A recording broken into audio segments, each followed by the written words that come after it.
그래서 뭐 Q&A 세션 같은 것들로 넘어가도록 하겠습니다.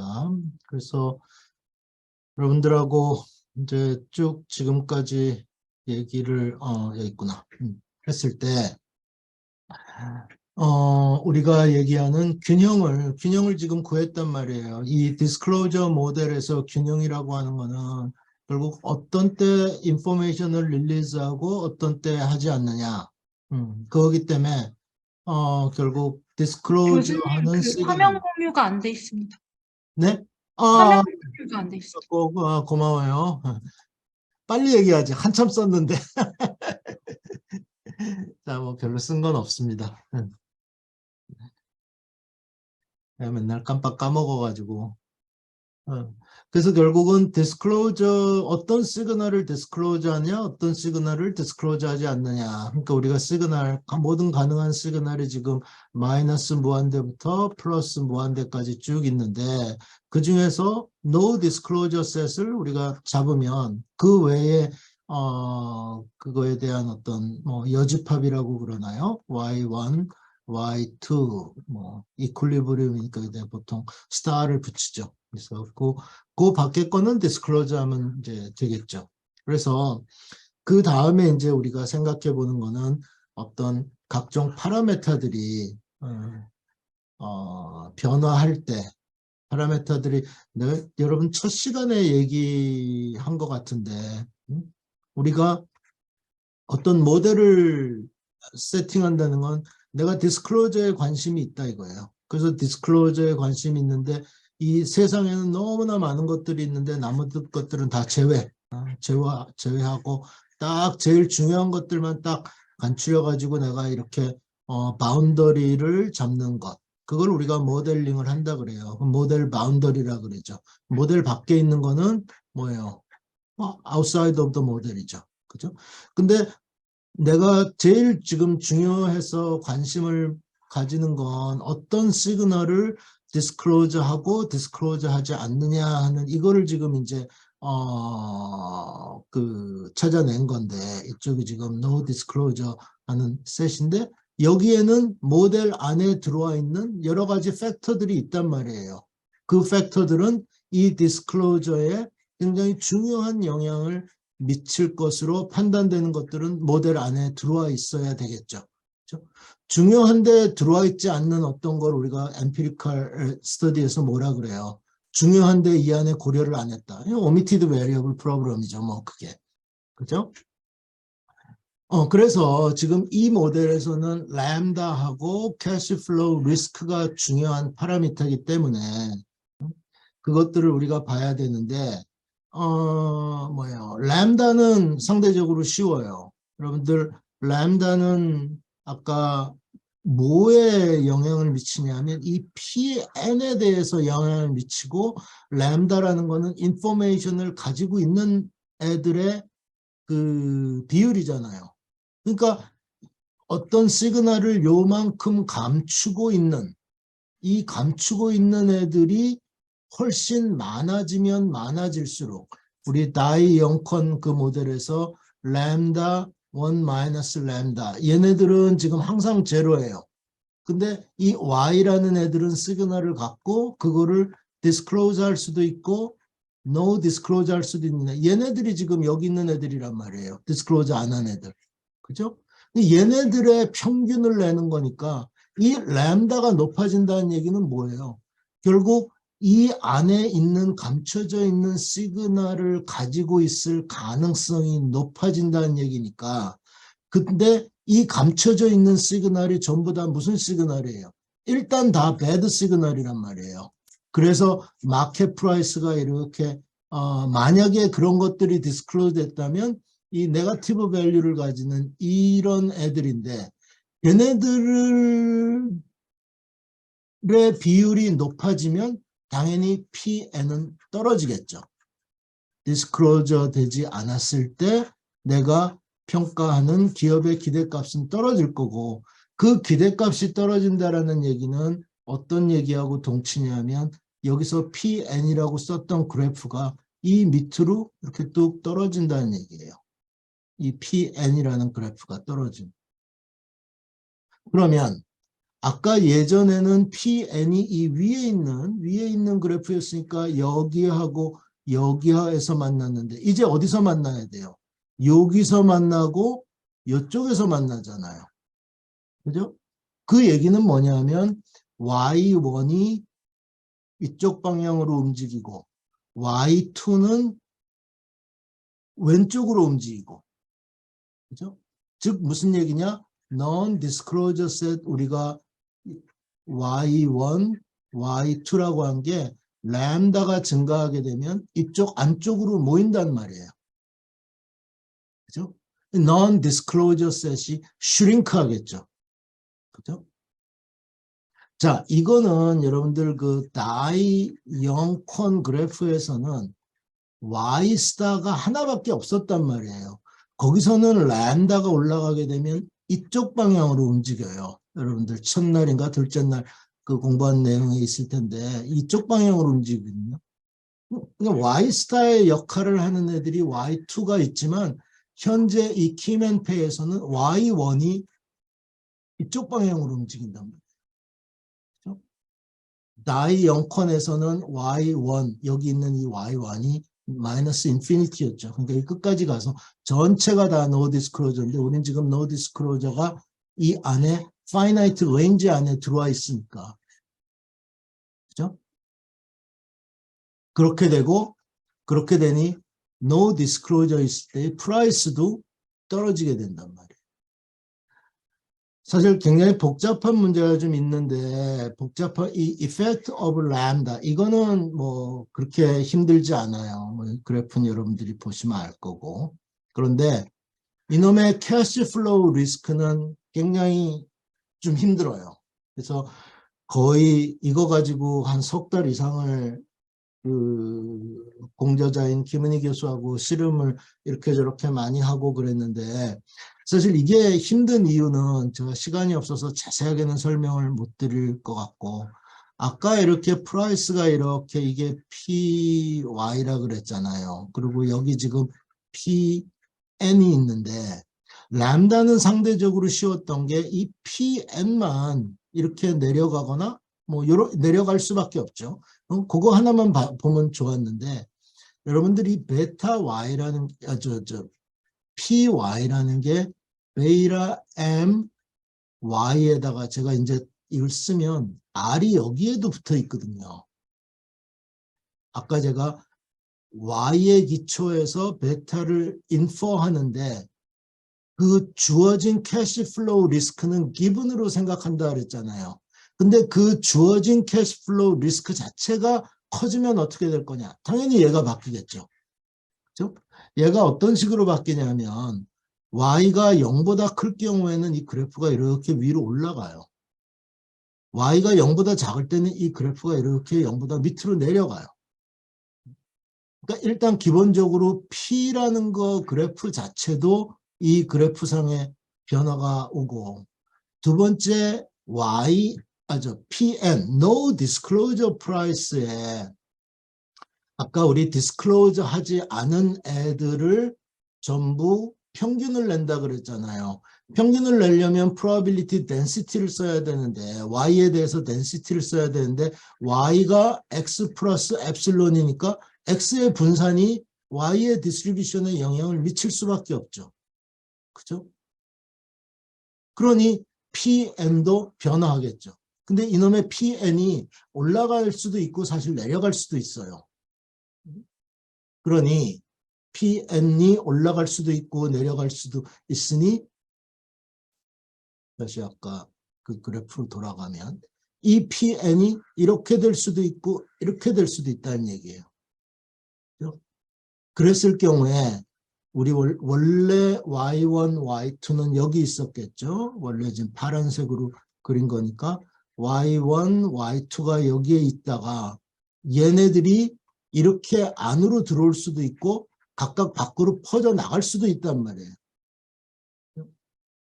그래서 이 콜로라리 2라는 건 사실 이건 콜로라리보다는 좀 프로포지션에 가까운데 이 얘기들은 우리가 어떤 조건을 구해냈냐 하면 Y1은 decrease 한다. 즉 Y1이 이쪽 방향으로 움직인다 이거예요. Y2는 increase 한다. Y2는 increase 한다. 이 얘기는 뭐냐면 non-disclosure set Y1, Y2라고 하는 게 얘는 더 작아지고 Y2는 커지니까 Y2는 increase하고 Y1은 decrease 하니까 이 얘기는 뭐냐면 non-disclosure set이 expand 한다는 얘기예요. 약간 더 추가적인 조건이 필요하지만 non-disclosure set이 expand 한다는 우리가 왜 이 리절트를 여기서 조건을 찾아내고 하이라이트 했냐면 역시 그 다이 영컨으로 가면 다이 영컨에서는 사실 이 Y스타가 어떤 식으로 움직이냐면 펌에 이 리스크가 올라가면 이렇게 줄어드는구나.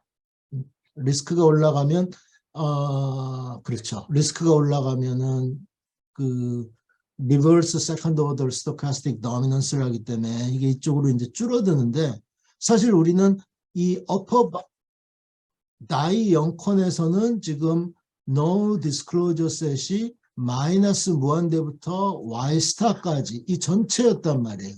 근데 여기는 어차피 마이너스 인피니티니까 뭐 아무 얘기 할 수 없고 이 Y1이 이렇게 돼가지고 이쪽 방향으로 움직인다는 얘기는 non-disclosure set이 shrink 한다는 얘기거든요.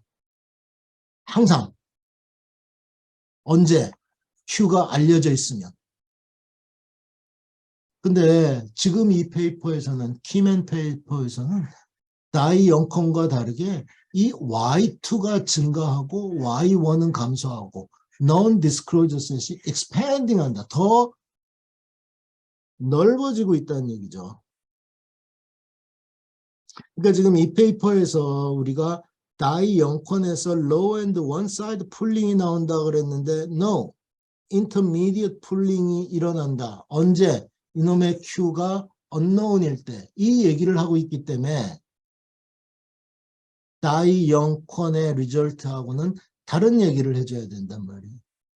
마찬가지로 다이 영컨에서는 이 no disclosure price가 펌의 리스크가 커지면 PN이 항상 감소해요. 우리는 뭘 보여주고 있어요? increase 할 수도 있다. 어떤 조건이 맞다면 increase 되는 걸 얘기를 하고 있잖아요. 그러니까 사실 굉장히 오랜 시간 동안 그 유지돼 왔던 다이 영컨의 중요한 메인 컴패러티브 스태틱스를 지금 어떤 조건을 가미해서 다 뒤집고 있는 거예요. 이 페이퍼를 처음 쓰고 나가지고 중요한 결과들을 지금 뭐 드라이브하고 지금 아직 계속 쓰는 중이지만 나하고 그 같이 공저한 그 김은희 교수하고 되게 좀 excited 했다고요.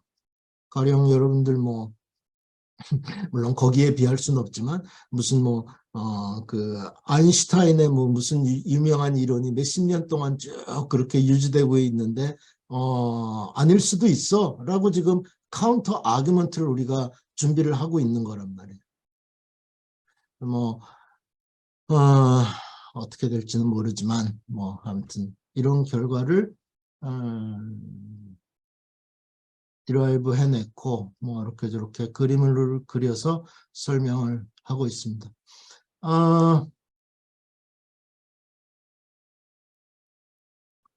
사실 뭐 좀 더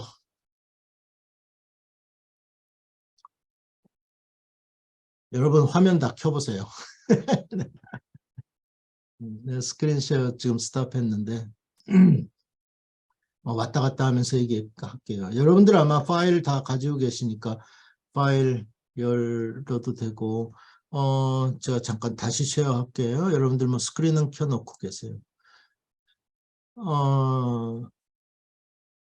이 아까 휴즈패 이 페이퍼에서도 그랬고 지금 설명드린 게 지금 키맨패 이 페이퍼고 그 다음에 우리 월요일 날 설명했던 시그널 퀄리티에 대해서 어떤 프라이빗 인포메이션을 가지고 있는 경우, 그 다음에 힘앤펜은 인포메이션이 없는 경우, 그죠? 이 경우를 얘기를 했는데 사실 이거보다 좀 훨씬 이전에 내가 쭉 일을 해왔던 부분이 뭐냐면 Q를 어떤 랜덤 베리어블이 아니라 초이스 베리어블로 얘기를 생각을 하면서 그러니까 시그널 퀄리티를 선택하는 거예요. 선택하는 거. 가령 여러분이 뭐 주식 투자를 하려고 그래가지고 누구한테 좀 상담을 받고 싶다. 뭐 주식에 고수가 있어요. 어? 근데 잘하는 사람도 있고 못하는 사람도 있을 거 아니에요. 어? 근데 잘하는 사람한테 상담 받으려면 비싸잖아. 돈 내야 되잖아. 좋은 정보를 공짜로 주겠어요? 이 유튜브나 뭐 아니면 이런데 막 무슨 주식 고수들 이래가지고 막 하는 거. 그 사람들 글쎄 좋은 정보를 막 유튜브에 올릴까? 아, 좋은 정보라는 건 이제 그러니까 뭐 돈 벌 수 있는 정보겠죠. 그죠? 그러다 보니까 아유 제 휴대폰에도 맨날 올리는데 뭐 이렇게 내가 이제 주식 사이트 같은 데도 왔다 갔다 이렇게 하다 보니까 거기에 뭐 전화번호들을 어떻게 알아내는지 하여튼 그냥 맨날 뭐 투자 권유 뭐 이렇게 해가지고 무슨 투자 무슨 전문 상담가 뭐 가입하라고 맨날 그러잖아요. 그죠? 근데 그런 게 또 막 사기 같은 경우도 많아가지고 뭐 사회적 무리도 일으키지만 어쨌든 이 시그널 퀄리티라는 거를 어떤 코스트를 들이면서 선택을 하는 문제도 사실 오래전부터 생각을 해왔던 문제예요. 그래서 이 패너라고 하는 사람이 예전에 쓴 페이퍼도 하나 있고 사실 이 경우는 지금 2022년 워킹 페이퍼라고 했지만 사실 이 페이퍼를 시작하는 거는 거의 한 5년은 된 것 같아요. 근데 여기저기 저널에서 다 리젝트도 맞고 뭐 레프리하고 싸우고 뭐 이러다 저러다가 하여튼 세월만 지금 많이 가고 있는데 어쨌든 endogenous information quality라는 건 이 Q라는 거를 choice variable, 그러니까 disclosure 하는 문제가 아니라 어떤 특정한 값으로 내가 선택하는 문제를 다루는 페이퍼들이 있고 그 다음에 사실 원래는 이제 오늘 말씀드리려고 했던 건데 제가 여러분들 캐피탈 마켓 쭉 얘기하면서 프로덕트 마켓으로 좀 넘어갔다가 오늘은 다시 캐피탈 마켓 얘기했는데 제 관심사가 요즘은 레이버 마켓으로 좀 넘어가 있어요. 근데 상대적으로 지난번에도 말씀드렸지만 캐피탈 마켓 굉장히 많이 하고 프로덕트 마켓 좀 했는데 레이버 마켓에 내가 볼 때는 렐러티블리 손을 안 댔어요, 사람들이. 그래서 제가 은퇴하려면 한 5, 6년 남았는데 은퇴하기 전에 저 레이버 마켓에다가 뭐 좀 해놓고 은퇴해야 되겠다 하고서 레이버 마켓을 설렁설렁 거려가지고 레이버 마켓에서 우리가 관심을 내가 특별히 가진 게 이게 사실 거의 2001, 2, 2010, 그러니까 거의 10년 됐네요. 내 페이퍼 중에 사실은 엠피리컬 페이퍼가 하나 있는데 그 이제 여기 성대에 있는 동료 교수랑 한 사람은 파이낸스지만 그 사람이랑 내가 워킹 페이퍼로 뭐를 페이퍼를 쓰다가 그 페이퍼가 이 페이퍼예요. 2021년. 그러니까 2013년에 해가지고 2021년에 나왔으니까 이게 퍼블리시 데이까지 거의 9년, 8년, 9년 걸린 거네요. 억셉트 된 다음에 뭐 좀 딜레이가 있긴 했지만 사실 이 페이퍼를 쓰다가 내가 뭔가 그 아까 말씀드렸던 것처럼 comparative statics. 그러니까 여기서는 뭐냐면 매니저가 우리 지금 다 firm value를 maximize 한다는 걸 전제로 깔고 있었는데 firm value 말고 플러스 뭔가 좀 퍼스널한 자기 퍼스널한 어젠다가 있지 않겠느냐. 그죠? 그러니까 firm 입장에서 보면 firm value만 maximize 하면 좋겠는데 매니저 입장에서는 흔히 생각하는 게 자기 커리어에 대해서 커리어에 대해서 관심 없는 사람이 어디 있어요. 그죠? 자기 커리어를 잘 디벨롭하거나 뭐 또 레퓨테이션이라고도 많이 얘기해요. 매니저가 레퓨테이션도 신경 쓰고 그죠? 그러다 보면 뭔가 좀 이 달라지지 않을까 해서 이 리포팅 퀄리티에 대해서 그러니까 이것도 아까 말씀드린 대로 Q 스타를 선택하는 문제인데 그걸 하다 보니까 그 어떤 리절트가 나와서 제가 같이 있는 동료한테 이거 가지고 한번 해봐라 나온다 하고서 해서 그게 2016 제 페이퍼예요. 이건 엠피리컬 페이퍼인데 그래서 퍼블리시를 했고 원래 이게 사실 먼저 했던 페이퍼인데 리포팅 퀄리티가 먼저 했던 페이퍼인데 여기저기 저널에서 리젝트 되고 뭐 이러다가 결국 2021년에 나왔고 근데 아까 말씀드린 대로 이거 뭐 한우물을 파기 시작할 때 마음을 잘 먹고 단단히 파기 시작하면 제가 여기 지금 퍼블리시된 거를 3개를 써놨는데 커리어 컨선에 대해서 한 지금 2억 개 정도 쓰고 있는 게 더 있어요. 그러니까 하나를 물면 넣으면 안 돼, 여러분들도. 그러니까 거기서 뽑을 수 있는 건 다 뽑아야 되는 거예요. 여기도 킴이, 이 킴은 김은희가 아니에요. 근데 앞에 김앤태인데, 이거는 저기 뭐예요. 누구냐, 갑자기. 김태욱 교수라고. 근데 김은희 교수랑 내가 알기로 이 김태욱 교수랑 카네기 멜론 대학에서 박사를 선후배인가 그럴 거예요. 둘 다 무슨. 이 리는 이건 한국 사람 리가 아니라 징 리라고 제가 옛날에 홍콩 과기대학에 있을 때 박사과정에 있다가 중간에 미국으로 가가지고 박사과정을 나중에 좀 미국 수업 끝마쳤는데 어떻게 내가 홍콩에 세미나 하러 지금 징 리도 그렇고 킴도 홍콩 대학 교수인데 세미나 하러 오라고 불렀어요. 그래가지고 내가 그때 가서 프레젠테이션 한 페이퍼가 이 페이퍼인데 이 페이퍼는 내가 오래됐다 그랬잖아요. 그래서 이 페이퍼를 프레젠테이션 하고 저녁 먹으러 가서 야 내가 요즘 커리어 컨선에 대해서 이것저것 생각이 많은데 좀 해봐라. 그리고서 걔네들한테 그 친구들한테 다 뭐 교수님이지만 그냥 그 제자고 뭐 다 나이 차이도 많이 나니까 편하게 그냥 폴스 네임 막 부르는데 어쨌든 어빌리티에 대해서 좀 해보자. 그래서 하다가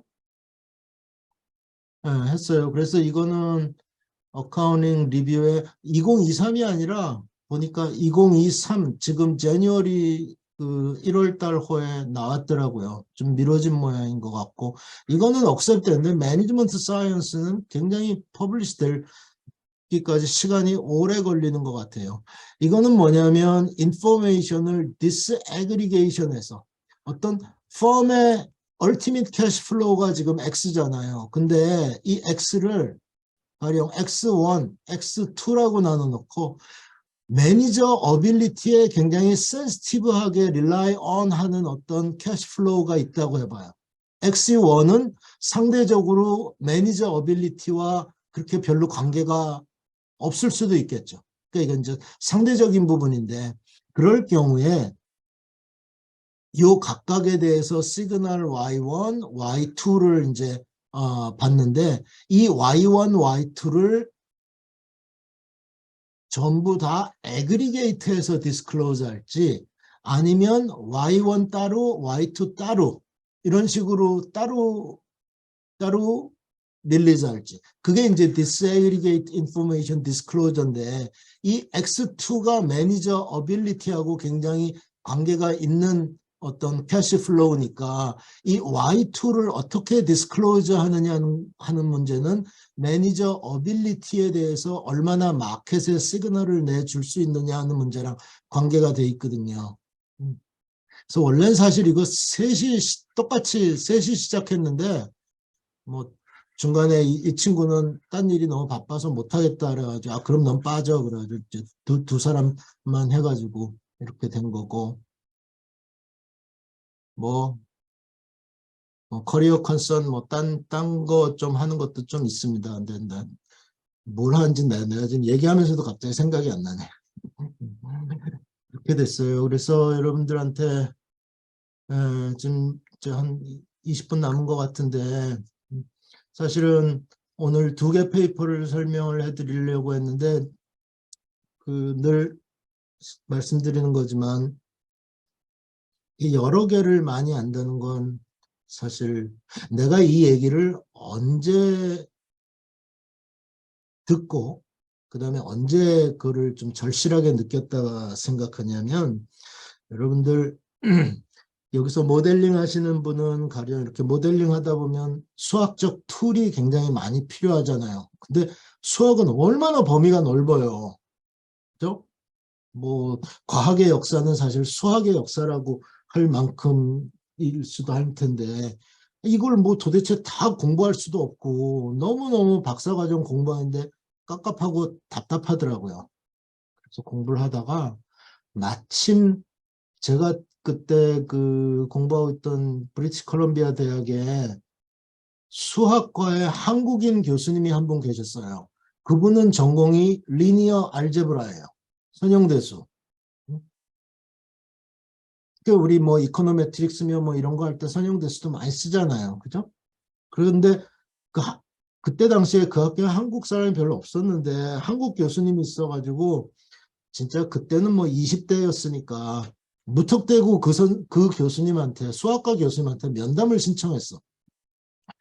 교수님 이런 페이퍼들을 내가 쭉 공부를 하는데 수학은 범위가 너무 넓어가지고 내가 이걸 도대체 어디서부터 공부를 해야 되는 건지 모르겠습니다 라고 했더니 그 교수님이 그때 연세가 한 60 정도 되셨던 last name이 장씨인데 리니어 알제브라였어요. 그랬더니 그분이 리니어 알제브라만 열심히 공부하래. 그래서 왜 리니어 알제 여기 보면 뭐 막 딴 것도 되게 많은데 했더니 리니어 알제브라를 열심히 공부하면 딴 것도 다 알게 된대요. 근데 그분 말이 맞아요.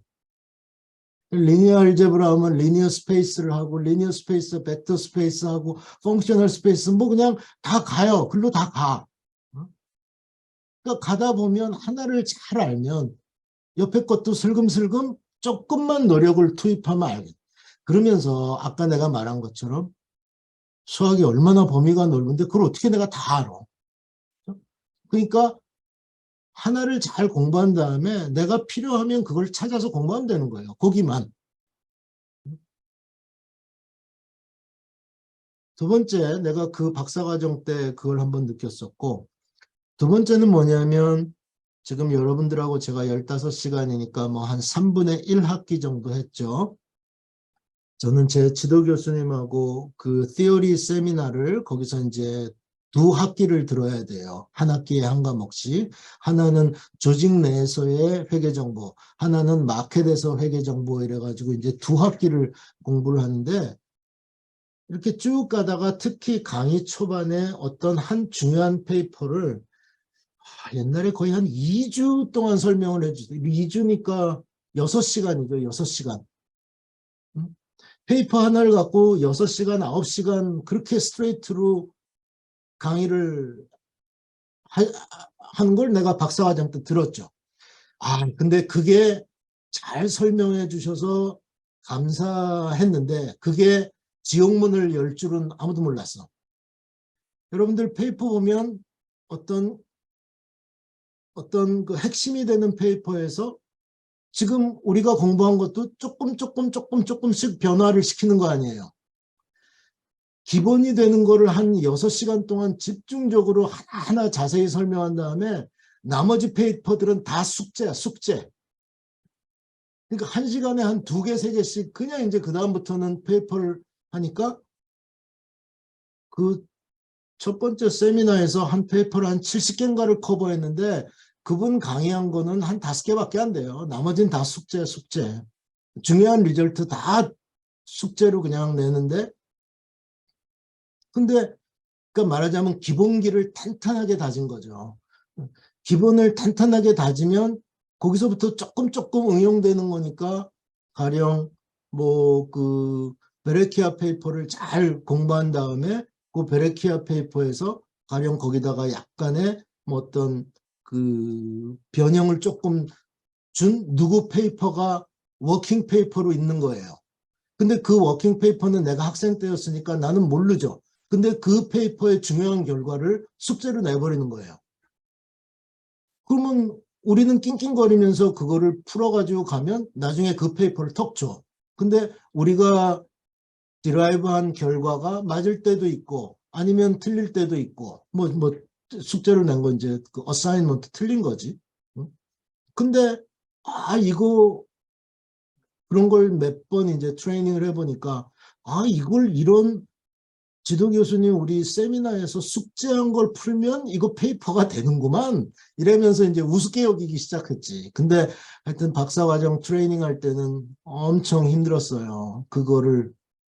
근데 아까 말씀드렸던 것처럼 기본에 충실하다는 거. 그죠? 그게 그래서 저는 사실 제가 있는 데가 이 뭡니까? 그 박사과정이 없고 말씀드린 대로 그 MBA 그것만 하기 때문에 사실 조금 그 뭐예요? 그 제가 박사과정을 뭐 별로 가르칠 기회는 없고 근데 사실 딴 대학에 외국 대학도 그렇고 우리나라의 딴 대학에서도 이제 가끔 초빙을 뭐 받거나 그런데 그것도 사실 여러 가지 좀 여의치 않은 문제들이 좀 있어요. 그래서 못했다가 카이스트는 거의 그때 한번 김용태 교수님이 하도 부탁을 해가지고 거의 시간 강사 비슷하게 가려고 하는데 그때 뭐 강사법인가 뭐가 또 바뀌고 막 이래가지고 카이스트에서는 내가 원 세메스터를 풀로 강의를 하려고 그랬었거든요. 근데 못했지. 그러고 나서 뭐 이런 식으로 지금 하고 있는 중이고. 자, 무엇이든 물어보세요 코너입니다. 15시간 동안 나만 떠들었어. 이제 여러분 좀 떠들어 보세요. 그냥 편하게 여러분들 혹시 물어보거나 보고 싶거나 뭐 그냥 말 맞다나 무엇이든 물어보세요 코너입니다. 내가 대답하기 힘든 거면 대답 안 할 거고. 교수님 질문이 하나 있습니다. 누구신가? 네. 제이슨이라고 뭐. 예, 저는 지금 조지아 스테이트 유니버시티에 지금 박사과정 있고 그래요. 플래닛 아카이브 쪽 연구하고 있습니다. 근데 이제 제가 이 강의 듣다가 네. 제가 예전에 관심 있게 봤던 그 피드백 이펙트, 캐피털 마켓에서의 피드백 이펙트가 이제 그 생각이 나가지고 이제 피드백 이펙트는 결국에는 이제 그 시장에서 그러니까 인베스터나 이제 시장에서의 그런 그 엑스터널 인포메이션이 결국에는 이제 매니저 인포메이션 셋에 영향을 준다라는 거지 않습니까? 그래서 그런 측면에서 뭔가 이거랑 좀 비슷한 면이 있나 싶어가지고. 그거 그 뭐예요? 제가 거의 그 페이퍼 언급 못했는데 파워포인트에 보시면 요 휴즈 앤 페 얘기하면서 요 페이퍼 있죠? 지금 화면 쉐어링 되죠? 이해되고 있습니다. 요 페이퍼가 내가 기억하기로는 가장 최근에 이 친구 파이낸스 하는 친구인데 마켓 인포메이션 피드백 뭐 그 얘기는 굉장히 저기 뭐 나온 지 꽤 됐는데 가장 이 페이퍼를 보면 아마 레퍼런스나 이런 것들이 잘 되어 있을 거예요. 그 지금 말씀하셨던 것처럼 뭐예요? 그 매니저가 뭐 다 아는 것도 아니고 오히려 뭐 마켓에 진짜 매니저보다 뭐 훨씬 더 전문가가 있어가지고 마켓이 또 인포메이션을 이렇게 만들어내면 특히 그거는 이제 프라이스에 반영이 되고 프라이스 반영이 되면은 그걸 보고 매니저가 인포메이션을 또 가지고 뭐 그런 것들 다루는 페이퍼가 있으니까 아까 제가 파워포인트에서 보여드렸던 그 친구 논문의 레퍼런스 모델링 페이퍼니까 주로 theoretical 리터레처들이 있을 텐데 분명히 아마 거기에 엠피리컬 한 거며 뭐 이런 것들도 많이 얘기를 해놓을 거니까 그렇게 보세요. 예, 감사합니다. 네.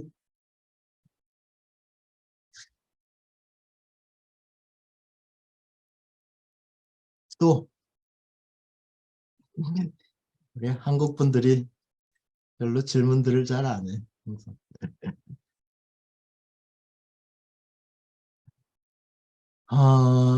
질문이 없으면 뭐라고 얘기를 해야 되나? 당부의 말? 뭐라고 얘기하나?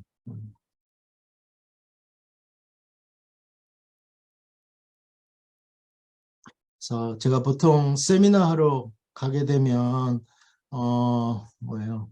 Q&A 세션 같은 거 하면 어떻게 뭐 많이 페이퍼를 쓰십니까? 열심히 하라는 얘기밖에 사실 할 수가 없는데 요즘 우리 뭐 워라밸, 워크, 라이프, 밸런스 뭐 이 얘기 많이 하죠. 젊은 친구들. 워라밸이 중요한데 열심히 하세요.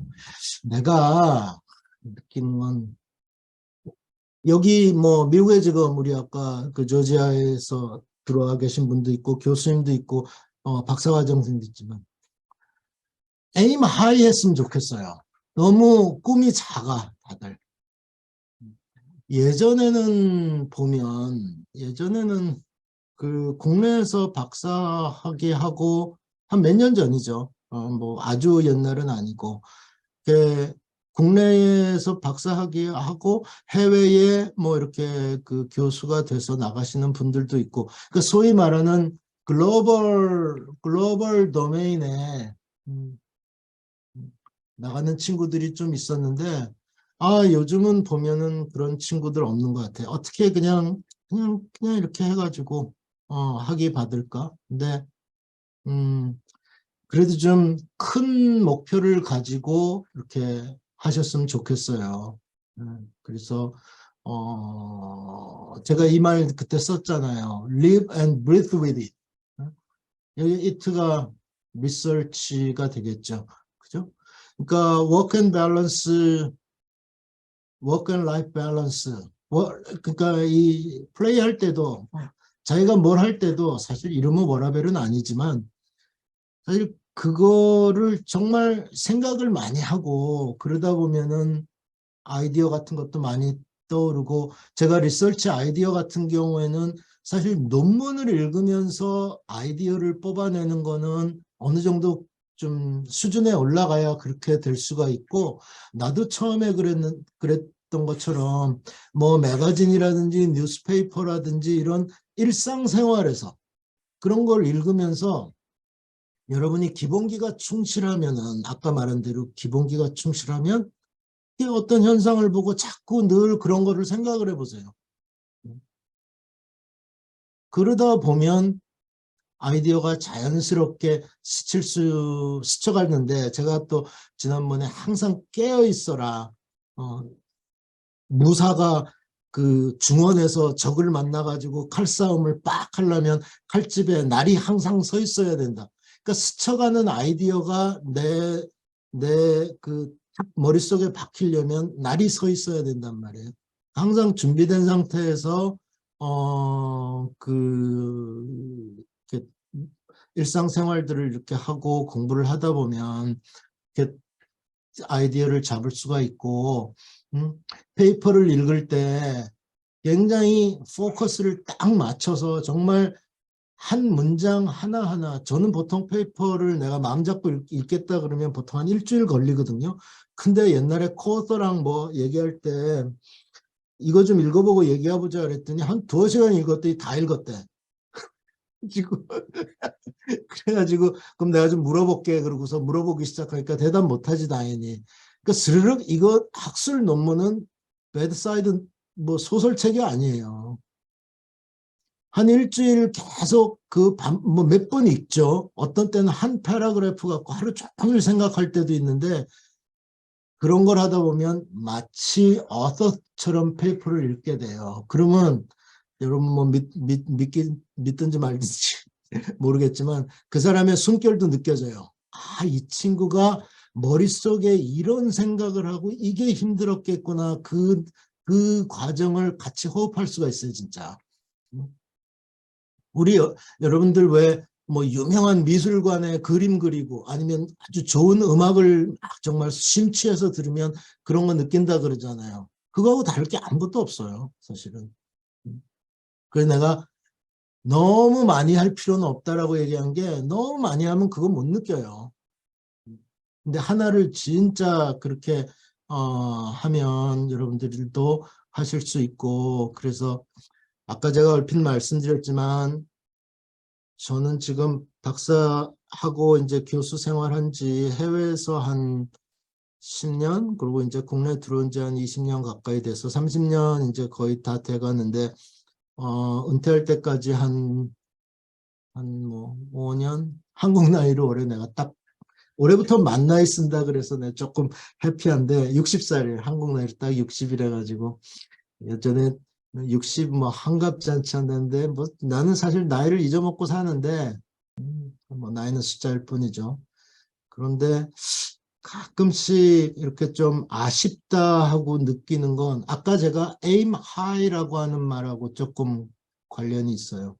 그러니까 제가 뭐 나름대로 좀 프로덕티브하고 그러니까 예전에 제 위에 저보다 시니어 뭐 몇 분 안 계시지만 글로벌 도메인에서 이렇게 쭉 논문도 쓰고 그러던 분이 굉장히 좋아하시더라고요. 뭐 내가 그 사람 좋으라고 뭐 워크하는 건 아니지만 근데 제 개인적으로는 우리 젊은 교수들, 젊은 학생들이 후배들이 좀 더 빨리 좀 따라와 줬으면 좋겠는데 요즘 그래도 최근에 많이 이렇게 한국 교수들이 뭐 많이들 잘 하고 있긴 한데 사실 그 갭이 좀 있어요. 그러니까 제가 지금 한국 나이로 60이라 그러는데 그러면 60부터 50까지는 거의 없어요. 뻥 뚫려 있어. 근데 한 40대 이제 내려가기 시작하면 40 초반부터 한 40 중반 뭐 그 정도께는 한국 교수들이 꽤 있어요. 그래서 뭐 해외에 있는 한국 교수들도 마찬가지고 지금 박사과정 공부하시는 분도 얘기가 너무 길어지지 않게 지금 만들려고 그러는데 전 사실 제가 한 40대 50 초반 이럴 때 굉장히 우리나라 뭐 회계학회 우리 회계학회뿐만이 아니라 다른 뭐 인접학회 가도 그런 걸 많이 느끼는데 너무 학문적 열등감, 학문적 사대주의 그런 거에 젖어 있다. 그런 느낌을 굉장히 많이 받았어요. 근데 그럴 필요 없거든. 우리 왜 뭐 축구로 얘기하면 막 K리그에서 막 잘하다가 그 누구야? 이탈리아 가서 지금 난리 나네. 김민재. 김민재 맞죠? 또 여자들 앞에서 축구 얘기하고 군대 얘기하면 이거 볼장 따온 거라 그랬는데. 응? 그리고 또 야구 하다가 제가 그런 스포츠 같은 거 좋아하는데 야구 선수들 중에 간간히 메이저리그 그러니까 우리가 가령 학문으로 치면 그런 탑티어 저널에 논문을 내고 그런 건 메이저리그 가서 뛰고 EPL 영국 프리미어리그 가서 뛰고 그런 거잖아요. 그죠? 그러니까 운동선수들 막 그렇게 하고 있다가 막 국제 무대에 진출하는 것처럼 여러분들도 국내에서 이렇게 쭉 해서 좀 더 넓은 물에 나가서 진짜 글로벌 플레이어가 됐으면 좋겠어요. 그렇게 하시면 모르겠어요. 저는 뭐 학회 같은 데 가거나 그러면 어떤 사람은 와서 농담으로 좀 그런 얘기해요. 이제 교수님은 거의 시니어고 원로급 아니에요? 그러면 좀 쉬셔야 되는 거 아닙니까? 근데 저는 사실 제가 가서 다 발표하고 프레젠테이션 보통 하는 편이거든요. 근데 제가 그때 좀 학문적 사대주의, 뭐 열등감 이런 얘기하면서 기분 나빴던 게 그 친한 후배였는데 저보고 이거 발표 같은 거 이제 박사과정 학생들이 좀 하고 교수님이 이렇게 뒤에 딱 있어요. 그래야 되는 거 아니냐? 속으로 사실 학회 끝나고 저녁 먹으러 가가지고 소주 한 잔 이렇게 쭉 마시고 그러다가 제가 한 소리 했죠. 왜 친한 후배니까 한 거지. 친하지 않은 사람이면 내가 뭐지 그런 얘기 하겠어요. 너 그렇게 그때 제가 한 40 후반 그 친구가 한 40 중반이었는데 너 그러다가 순식간에 퇴물된다. 응? 박사과정 학생들 발표시키고 창피한 줄 알아. 내가 그랬거든요. 그러니까 이게 지금 다 일관성이 있어요. 내가 날이 서 있어야 된다. 여러분들한테 날이 서 있어야 된다라고 말씀드리는 건 나도 내가 날이 서 있기 위해서 계속 노력한다는 뜻이겠죠. 그죠? 그래서 물론 제가 또 일반화해서 말씀드리는 건 아닙니다. 제 후배가 그때 학교에서 그런 얘기를 해서 친했던 후배니까 소주 한 잔 먹고 제가 너 그러다가 너 금방 퇴물된다 하고 얘기했는데 그렇지 않고 열심히 하시는 교수님들이며 뭐 박사과정 학생들도 그렇고 많죠. 그리고 이 얘기하고 마무리해야 되겠다. 시간이 지금 거의 다 돼가는데 특히 우리나라 박사과정 학생들 너무 얌전해요. 그러니까 교수님이 뭐라 그러면 껌뻑 죽어. 절대로 그러면 안 돼요. 우리 컬리그라 그러거든요. 내가 박사과정을 딱 마치고 박사 받고 났더니 제 지도 교수님이 그날 저녁 사주면서 나를 이제 컬리그로 트리트한다 그러거든요.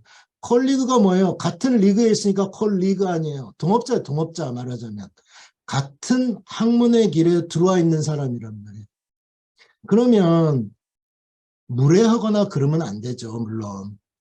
예의를 갖추되 지적인 챌린징. 그거는 교수님들한테 계속 챌린징을 해야 돼요, 여러분들이. 근데 전반적으로 느끼는 건 내가 우리나라 박사과정 학생들은 뭐 물론 우리 유교적인 영향 뭐 이런 것도 있지만 너무 얌전해. 불필요하게 얌전하고 불필요하게 공손해. 근데 속마음은 별로 그렇지 않은 것 같아. 어떤 때는 별로 교수님 존경하지도 않은데 굽신거려. 왜 그래요?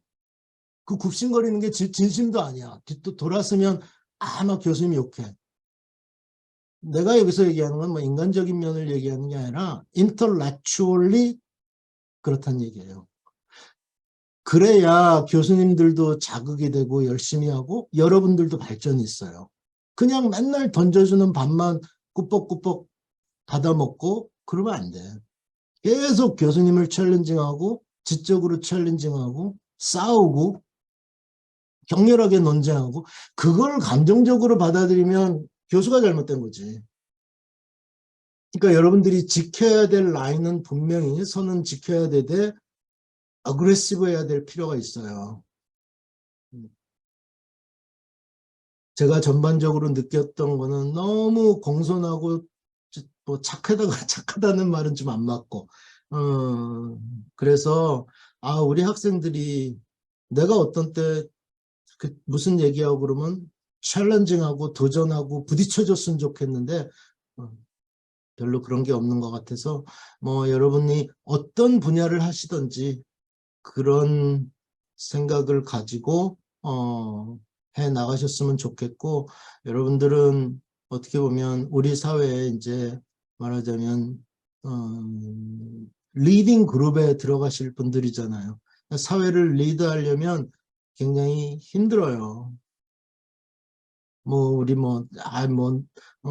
교수 뭐 되면 뭐 편하고 좋은 거 아니야? 뭐 그런 사람도 있겠죠. 그거는 제 모델에 없어요. 그거는 아웃사이드 모델이고 모델 안에서 사회를 진짜 리드하고 헌신하고 하려면 리딩하는 사람이 굉장히 힘들어요. 그러니까 우리가 너블리즈 오빌리지 뭐 그런 얘기하면서 기꺼이 자기 우리가 공헌할 수 있는 거는 아카데미컬리 공헌하는 거 아니에요. 그러니까 선수가 되려면 그렇게 마음을 좀 다 잡고 하셨으면 좋겠다. 이게 뭐 괜히 이게 꼰대 같은 소리 한 거지.